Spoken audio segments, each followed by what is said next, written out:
Hey, Motorman here, and this is my 2020 Lowrider S. It's a nice day out here in Florida. Sun is shining finally. The day I picked it up, as you saw, it was miserable out. Rainy, cold.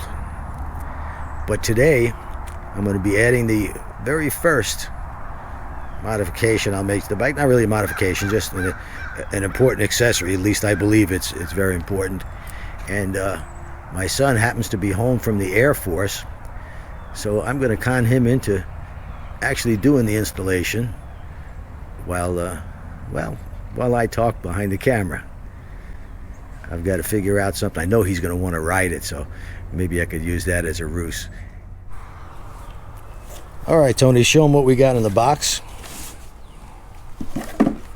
You want me to ride this thing today? Am I going to let you? Is that what you said? Yeah. Yeah, if the weather breaks. 70 degrees and sunny. Yeah, well, first we got to get this on. Okay. Worry about the riding part later. What do you got here? Now, if you're having trouble getting that out of the wrapping, we could have a serious problem here.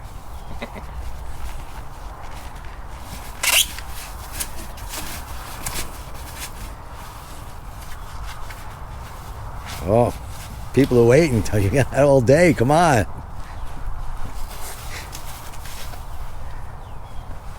There we go. I got it. Got it? Now you sure? I got it. All right.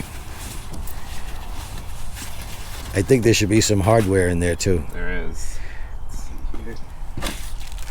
What do you got? Let me see. Let me see what you got. All right, we got Bolts. 3 bolts.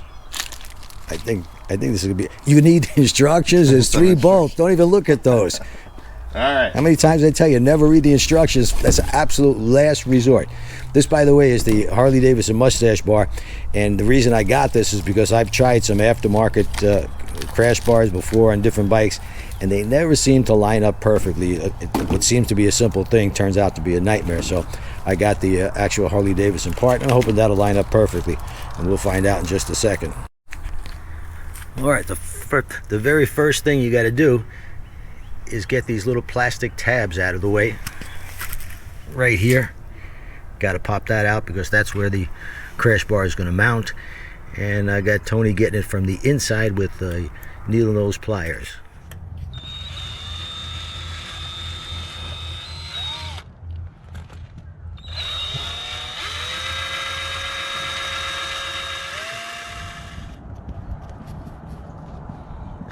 All right, so I wound up having to drill this piece out,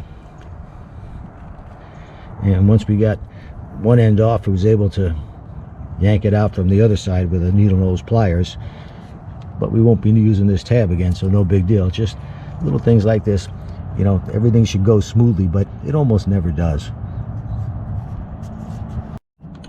All right, now that we got those drilled out, we got to take this little piece here that holds the clutch cable to the frame, and we're going to relocate that so it's out of the way of the crash bar. And well, I think we'll put the crash bar on first and then see where it needs to go. All right, so we put the bar, and actually we did read the instructions, and it said to put in the bottom first. These bolts go right in here. You're staying your black and white. These bolts go right in here, and we put some WD-40 on it because you can't tell if they're cross-threading, and the WD-40 made them go in pretty good. It started going in nice and easy. The last thing you want to do is cross-thread that bolt. So next thing is the one bolt in the top. It's going to go right up here, right in there, and we should be good to go, ready to tighten up everything. Right now we just got it loose so we could easily move it around. This bolt goes in fine, but you have to hold the nut from the other side, and there's very little room underneath here to get that wrench in there, so it's kind of tedious. It took some time. I thought about putting it in the opposite way so that the Allen key was on the inside, but there's no way you could even fit an Allen key between the cylinder head and where this bolt goes. So this is the most difficult part. We did it, but you know, having 2 people do it, A lot easier. One person to hold the wrench on the outside, and the other person to tighten this Allen key.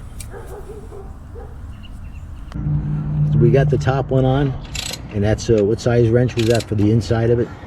Half. It was a 1/2 inch. You got to hold it, and then an Allen head on the outside of it. A little tedious to get it in there.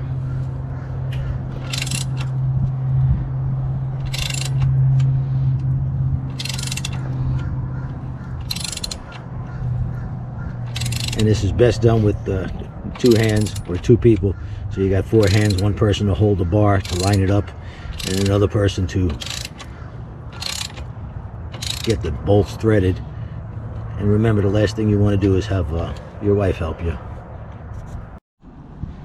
All right, so here's the bar installed. Looking really good.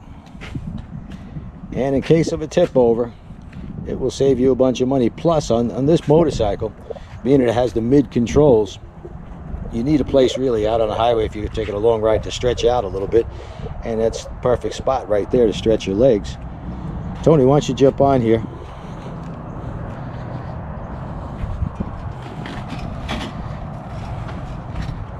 All right, stretching it out right there. Easily get back to the pegs. All right. All right, what do you think, Dad? Can I take this out for a ride? I heard it might rain. There's not a cloud in the sky. What are you talking about? Yeah, they said Thursday it's going to rain. Enjoy the ride. Where's he going? I told him he could ride it. You told him? I did. I was going to let him ride. I just wasn't finished torturing him yet. Torturing him doing what? Well, I told him he couldn't ride it. It looks good. Looks very good. Yeah. Perfect size for Tony. When's he coming back? I told him take it and go for as long as he wants. As long as he wants. What's the matter with you? He'll be gone all day. I had to break it in first. Tony's gonna break it in for you. So okay, then we got the mustache bar on. Fit perfectly. Little tedious. Both the hardest part of this was actually getting these little plastic pieces out of the frame. Had to wind up drilling them out, and then just 3 bolts. Looks good, serves the purpose. And my son brought the bike back in one piece. Comment below. This is the first accessory I've added to the bike, but comment below what you'd like to see, and if it's something that I like as well, I'll see what I can do. But I'd like to get a bigger fairing. I know that Memphis Shades came out with a gauntlet fairing for this particular motorcycle. I got in touch with them, and believe it or not, they gave the Motorman the bum's rush. But maybe a few emails to Memphis Shades, and they might come around. My next thing is I'd like to get, I like the 2-into-2 pipes, so I think that I'm going to go with Tab performance mufflers. They sound great and work terrific on my other 2 bikes. So we'll see, but I'll take you along if you could think of anything else that you'd like to see on this bike. Oh, also, I got to get in touch with Custom Dynamics, because this bike doesn't have a really big profile like the Tourers, so I'm going to have to get some flashing brake lights, running lights, signal lights, and also for the front, since it doesn't have any passing lights. And I'm sure Custom Dynamics will hook me up with that. But if there's something else you could think of, hey, just put it in the comment section below. And don't forget to subscribe and click that little bell, so that every time I come out with a video, which has been lately like 4 or 5 videos a week I've been doing for you people, so I hope you enjoy them as much as I enjoy making them. Till next time.